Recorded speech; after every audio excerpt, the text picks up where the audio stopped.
thank you, Chief, for sitting down and doing this. It's been a year since you've been Portland Police Chief, named Portland Police Chief. And what has surprised you most about Portland and policing here in the city? It's been quite a few things, actually. Had you asked me this a few months ago, I might have given you a different answer. But now that I've really had the ability to work as much as I have within the culture and the structure of the city itself, I think there's a few more things that I don't want to say surprise me, but just pop out as something that I know I need to pay attention to because it has a direct impact on how we do our work here. Specifically, I think at first I thought that being an outsider, because of the culture here, everyone knows each other, right? Very relational here. And I knew that me being the first outsider since the 90s in the Bureau, working here, or even just in the city, that I would be spending a lot of time not only getting to know people, but knowing my way around, learning my way around the city and just learning the intricacies of the culture itself. But as I continue to do my work, I learn and I realize that not only does the culture impact, just me and my personal life and learning how to get around and about, but it also impacts how I do business here. And what I mean by that is not only do people want to know who I am and they want to have a personal connection to me, but that really impacts my ability to get things done. Meaning there has to be some groundwork or level of trust in order for there to be not only buy-in from the community, but a full confidence from the community in order to sit down and have difficult conversations or these crucial conversations, and for folks to be able to walk away and say, okay, the Bureau, it's a tough time right now, but the Bureau's on the right path. So all of that to say, I'm realizing that it's taking longer to do that. I've only been here for a year, but I'm also learning that I think there were expectations placed on me to come in and make changes just like this, or to fix, or to expedite the healing process that clearly needs to take place between some segments of the community and the police department. And I think that some people thought that I was going to be this magical panacea and everything would be fixed or resolved or reformed or whatever the word is that you want to look for, transformed overnight. But that takes time. So again, I'm just realizing what the expectations were of me, and I'm doing my best to manage those. You talked about learning your way around the city. What do you like about Portland as a city, and what have you found that you really enjoy doing in Portland when you're not being police chief? Yeah, it's tough to say when I'm not being police chief, because going back to, what surprised you? Another thing that surprised me was there's an expectation that I'm always the police chief. I'm always on. Even when I'm out and about in my own time, it's, hey, chief, I'm a highly visible, highly recognizable person, and that's not something that I expected when I came here. It's kind of boosted me to this celebrity status that I wasn't expecting. So with that, there comes a lot of, precautions that I have to take now. I love going out and about and trying out the different food trucks and the restaurants, and I've had an opportunity to hit up some of the trails. It's an absolutely beautiful city, but I have to do all of that cautiously now because I'm no longer able to blend in the way that I used to be able to. What were your goals in reorganizing the leadership here in the Portland Police Bureau, and what do you expect to come out of that? Yeah, so we are currently working on a strategic plan, which is our roadmap for the next 5 years. But while that process is taking place, because any analysis of an organization is going to take some time, right? I don't want to wait until a report comes out to tell me what I've already identified at some point early on. I spent and I'm spending about the first year and a half really establishing our infrastructure here in the Bureau. The leadership structure was a huge part of that.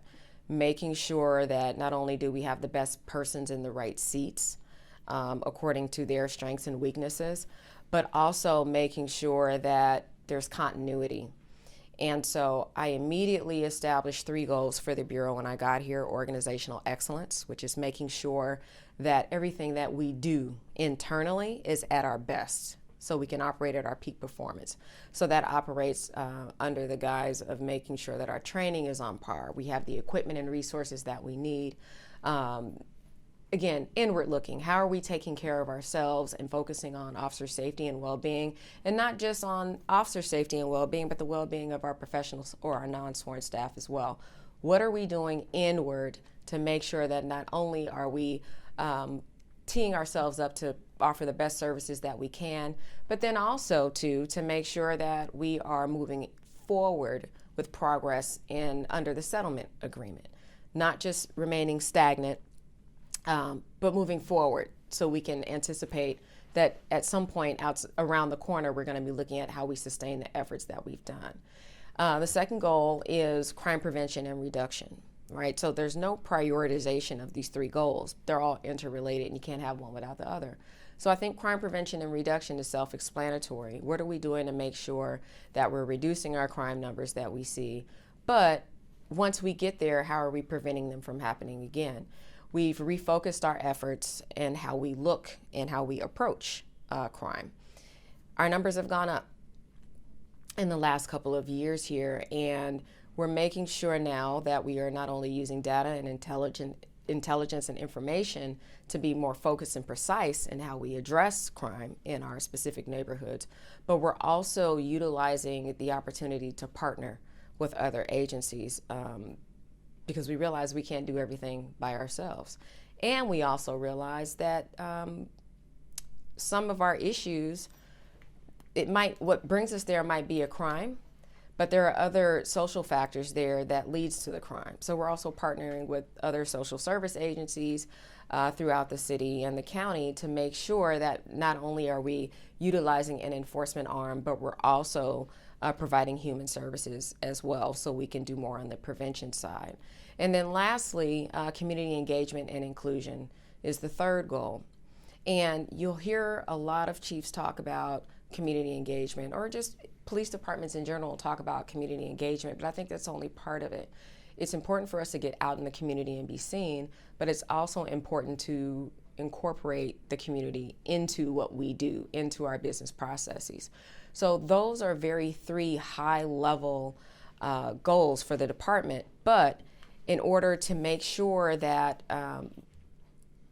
these goals are attained, I have to have the right leadership structure in place, not only that gets it and understands the big picture of what those three things look like and how we get there, but to make sure that we have creativity and innovation and problem solving and critical thinking to lead to that. We've been doing things here one way for a long time. And I think in order for us to move forward, and again, don't get me wrong, we've been doing a lot of great things here long before I've gotten here, but there are some areas where, we can do better and move us into best practice and contemporary policing. And those that I put in place and will continue to put in place are in alignment with not only the goals of the department, but also my vision for bringing the police bureau in the forefront, not only locally and at the state level, but nationally and internationally, as far as how we contribute positively to the profession here. So it was very, very important because I'm only one person, and I don't want it to be where the expectation is we want Chief Outlaw to tell us what's going to happen. I want us to get to a point where when the community hears any officer speak on behalf of the Bureau, they know that everyone is in alignment from the top all the way down to the bottom. You mentioned the settlement agreement. That's the Department of Justice settlement that came out of their report about how police officers on the street deal with people who are mentally ill or who have mental health issues.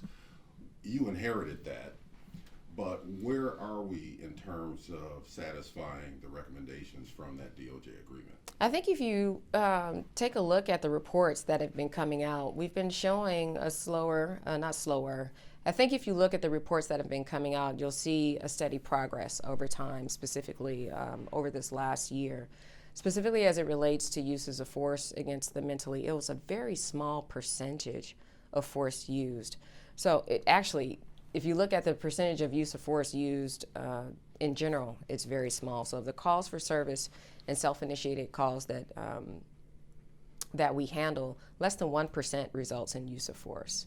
Of that 1%, 14% is force used against someone in crisis, and that includes lower levels of force. We've since changed policy since I've been here to where a reportable use of force is when someone is resisting handcuffing and we have to use a minimal amount of force to get them cuffed. So 14% is a very small number. In fact, I believe 14% is about 110 people in crisis for which we've used force. So the numbers are small. But again, I can throw numbers out all day. As long as the community still believes or perceives that there's an issue, there's more work to be done. And we've had some critical incidents recently that could, be seen as a bump in the road as it relates to that. And you talk about that. There have been at least 2 officer-involved shootings involving the Bureau since you've been here. And then that's not your department, but during that same time, we also had that deadly shooting that happened on the Portland State University campus with their campus police officers. Does this say anything about the climate for policing here, and how important is it for you to be transparent about the events leading up to these incidents? It does. It's a very complex climate. While crime isn't as high as it is in other major cities, it's still an issue here. We still have shootings. There are still gangs here. And there are people that carry guns and they want to do violence and cause harm. With that said, officer-involved shootings should be an anomaly. They should be an exception to the norm. And what I'm seeing is culturally, there hadn't been a lot of focus on crime here. So because of that, when I begin to talk about crime or how it impacts communities, folks are kind of like, oh, that's an interesting point of view, because we really don't talk about crime a lot here. We talk about building trust between the community and the police department, but it's all relative, right? And depending on who you speak to, which neighborhood, they'll tell you, oh yeah, there's crime here all day, and we expect you to do something about it, police department. But at the same time, or police bureau, at the same time, there is that trust factor that's extremely important, right? We have to have the trust of the community, so it's not one or the other. There has to be a balanced approach in how we do this. And so when I talk about how I go out and do my very best to manage expectations within the community, part of that involves reminding people of our processes, our accountability systems, and I'm really asking them to trust in the process and allow the process to take its course, not to jump to conclusions, and really trust in us. And I know it's a tough sell for a lot of people, but to trust in us that we'll hold ourselves accountable. And if in the end, after these investigations, we find that there was something that we needed to do better, or something that we shouldn't have done, or something that we done well, please trust in me that I'll be the first one to report that out when I can. But I'm finding that there's just so much system-wise that we need to educate about. When I say system-wise, I say criminal justice system, that certain segments of the community weren't clear on, and what our role in the criminal justice system is. So all of that to say, the climate is one that there's still not a lot of trust when it comes to critical incidents such as uses of force or officer-involved shootings. And we have to do our very best to not only educate the public on what our processes are, but we also have to do well in going out and listening to the community. Because when we do have, for example, an officer-involved shooting, there's a huge impact on the community, not just those directly involved, not just the family involved. It's a ripple effect on the community itself. And so it's important for us to go out there, not just me, but it's important for the Bureau to go out and engage the community and then include them and listen, so we can hear how our actions not only impacted them, how it made them feel, and use that to inform policy here and how we act moving forward. You talk about the ripple effect. I hear out on the street sometimes that You know, the police officers, they'll shoot first and ask questions later. Does it bother you when you hear criticisms like It does. It does. And that goes back to, when you were talking about climate and culture. Again, shootings aren't the norm. They should be the exception to the rule. And it's disheartening for community members to believe that we shoot first and ask questions later, because that's not how we train. But I will say, within the last year since I've been here, the shift in training that we've moved toward in using a critical decision-making model is reinforcing that we value everyone, not just officers' lives, not just PPB personnel and staff. It's everyone's lives. We want to train to ensure to do the best in making sure that everybody goes home, not just the officer. So again, we're talking about not just a way in how we train, but a way in how we approach things. A lot of officers will tell you we've been doing that for a long time, and I don't doubt that. But what we're talking about is where the change is that we're institutionalizing this. So if at any one given moment, all of the officers that are here working right now, for whatever reason, decide to take a vacation, when the next 1,200 officers come in and they take over, because this mindset and this philosophy is institutionalized and it's embedded and reinforced in everything that we do, they now adhere to the same philosophy. Mm-hmm. The Patriot Prayer and the Antifa clashes have become almost expected here in this town and pretty regular. What are you and the mayor's strategy for dealing with these rallies going forward? And I know there's something happening right now along this line. Yeah, there's a proposed ordinance that will be voted on today. And it's stemming from the August 4th protest. And I went to the mayor, I said, Mr. Mayor, these violent clashes have been going on long before you and I. And we've been utilizing the tools that we have available to us, not only during our tenure, but long before. And the violent clashes and protests and demonstrations are continuing to occur. We have to be more creative and strategic and proactive in how we approach these. If we continue to try the same methods over and over again and keep getting the same result, at some point we need to say, okay, what are other cities doing? Or what are other agencies doing that have experienced something like this? How did it work for them? And, I've heard questions like, why would we give you another tool when you're not using the tools that you have now? My question would be, or my response to that would be, why not? You want us to have as many tools as possible to try to address the issue. Now, I don't agree with we don't use all the tools that we have available. I mean, we've tried so many different approaches, not just in the last year, but over several years, and some have worked out really well. But it really depends on what we have in front of us at that time. It depends on, the outcome also depends on the resources we have available at that time, if we have the ability to plan, if there's a permit, right? If it's non-permitted, if we're able to do homework in advance and get the bodies that we need.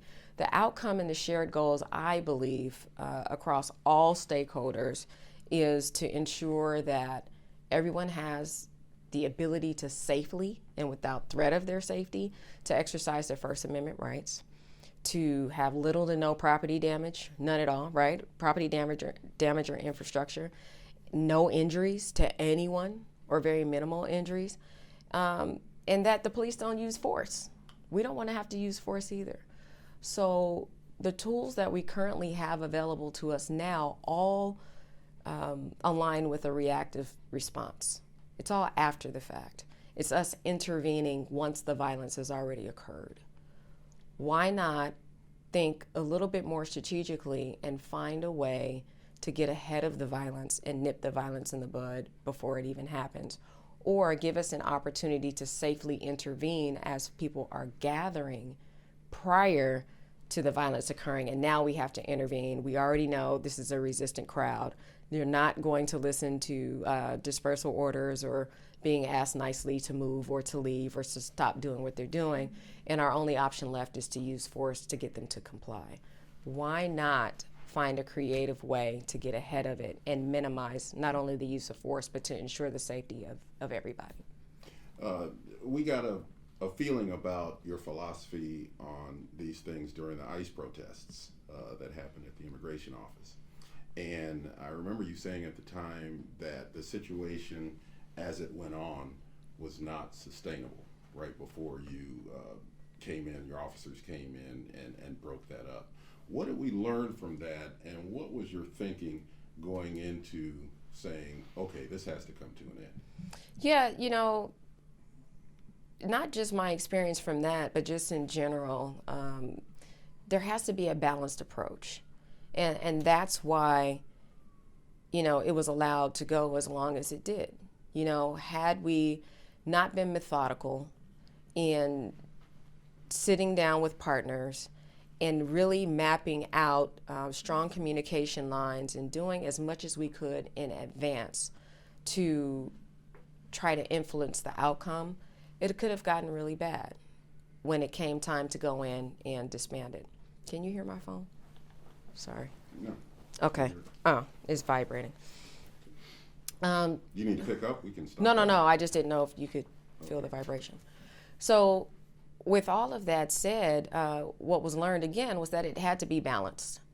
But you can't let something go on for so long to the point where we now have lost the ability to go in and either lose communications that we have, lose any collaboration with outside partners, or even, it grows so large that it becomes a health issue.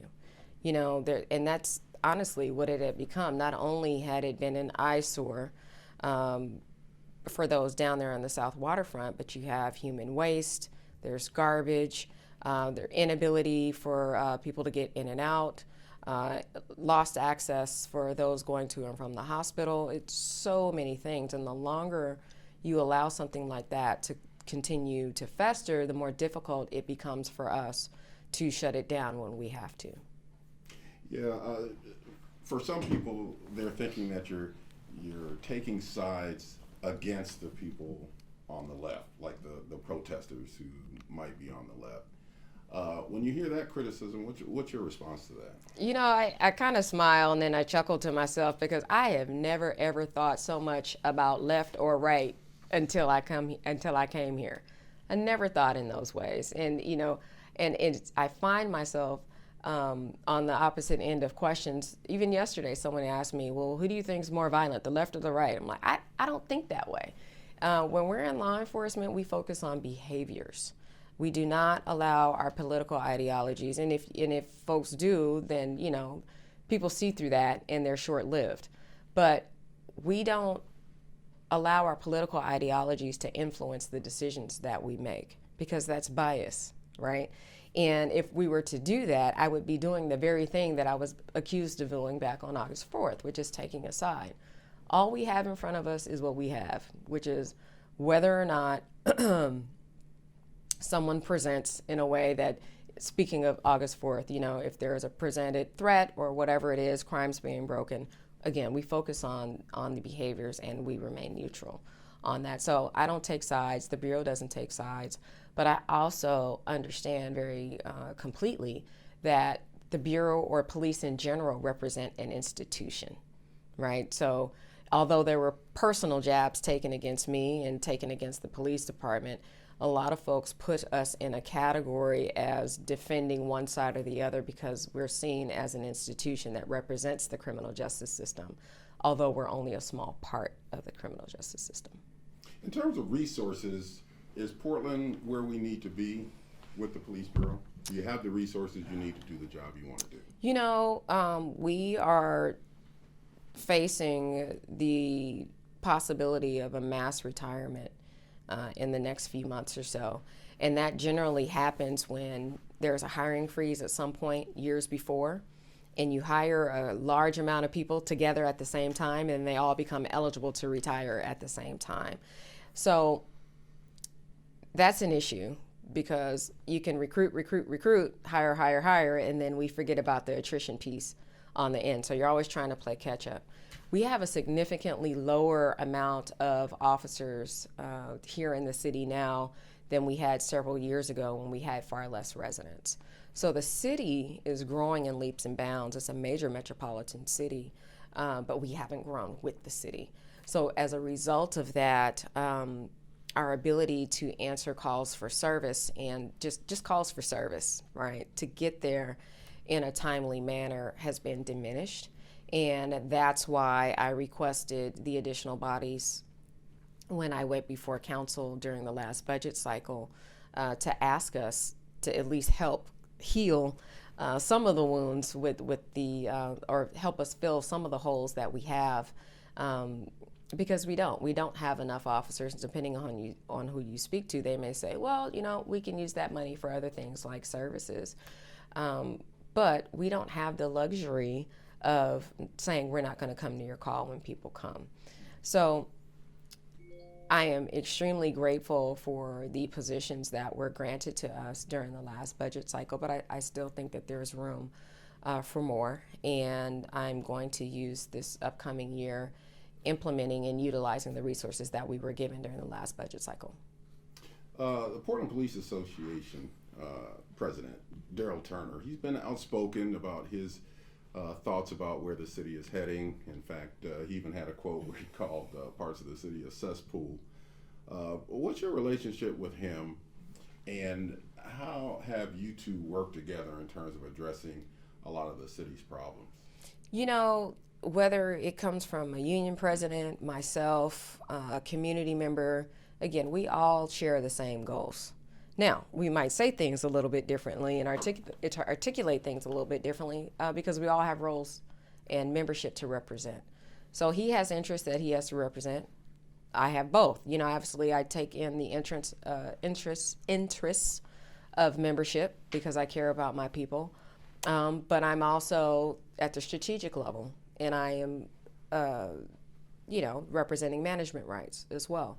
I don't not get along with Daryl Turner. I don't not get along with labor at all because, again, I acknowledge that they have a role to play, and I think it behooves all of us to sit down at the table when we disagree. It doesn't have to be an adversarial relationship. Again, we articulate things in different ways, but we're working towards the same goals.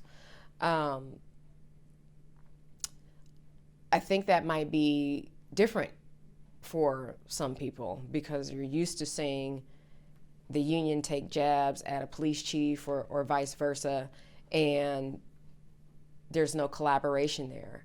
And I spend a lot of time, I have my entire career benchmarking what we do wherever I am, whether it was in Oakland or here, against other agencies to see what works there. And I remember having the opportunity when speaking with former Police Commissioner Ramsey and also speaking with his union president at that time while he was the police chief there, how they worked together and how much they gotten accomplished for the good of everybody, not just the membership within the department, but for the community, because they sat down at the table to work through things. Now, Officer Turner will tell you we don't always agree specifically when it comes to decisions around discipline.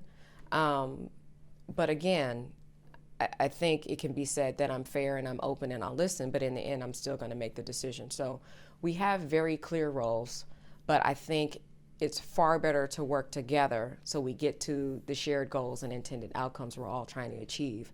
But it doesn't have to be adversarial.